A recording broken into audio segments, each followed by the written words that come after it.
Rangareddy excise division సమీక్షా సమావేశంలో deputy commissioner P Dashrath కీలక సూచనలు చేశారు. టెక్నాలజీకి అనుగుణంగా అన్ని స్థాయి ఉద్యోగులు తమ విధుల్లో మార్పులు తీసుకురావాలని పిలుపునిచ్చారు. ఆబ్కారీ భవన్ లో జరిగిన ఈ సమావేశంలో రెవెన్యూ పెంపు, బకాయిల వసూళ్లు, శాఖ ప్రతిష్ట పెంపు వంటి అంశాలపై చర్చించారు. గతంలో నాటుసారా సమస్య ఉండేదని, ప్రస్తుతం గంజాయి, డ్రగ్స్ ముప్పు పెరిగిందని పేర్కొన్నారు. వాటిని అరికట్టేందుకు ఎన్ఫోర్స్మెంట్, డిటిఎఫ్ బృందాలు సమర్థంగా పనిచేయాలని ఆదేశించారు. క్రమశిక్షణతో పనిచేస్తూ శాఖ ఇమేజ్ ను కాపాడాలని సూచించారు.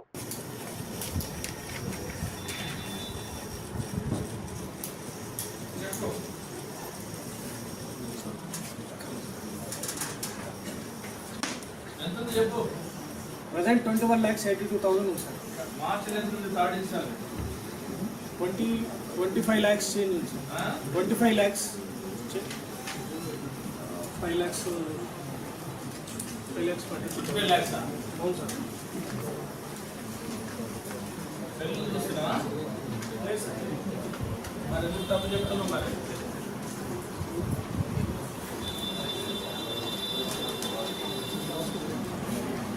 నా దగ్గర 29 lakhs ఉంది మార్చిలో థర్డ్ ఇన్స్టాల్. ఇప్పుడు ఏప్రిల్ ఎంత ఉంది? 21,82,000 సార్.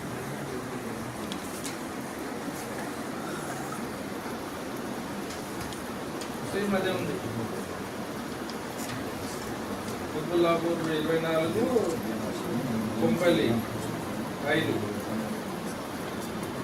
తేడా ఏం లేదు కదా. నాకు తెలియదు. ఇక్కడ స్టేట్మెంట్ నేను పట్టుకొని అడుగుతున్నాను. నేను ఆ డిఫరెన్స్ ఎప్పుడు కలెక్ట్ చేశాను. మరి ఏప్రిల్ అయితే ఏప్రిల్ 30 స్టేట్మెంట్ చూసి చెప్తున్నాను కదా. As on date April 30, as on date మార్చి 31.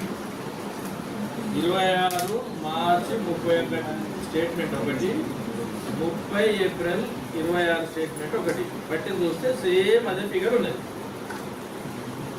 ఏంటి రీజన్ ఏంటి? అసలు మీరు ఏదో కలెక్ట్ చేసినాం సార్ అంటున్నారు, ఏప్రిల్లో చేసినాం అంటున్నారు. ఇది మే కదా. ఇది నేను అడిగేది లాస్ట్ 2 months కంపేర్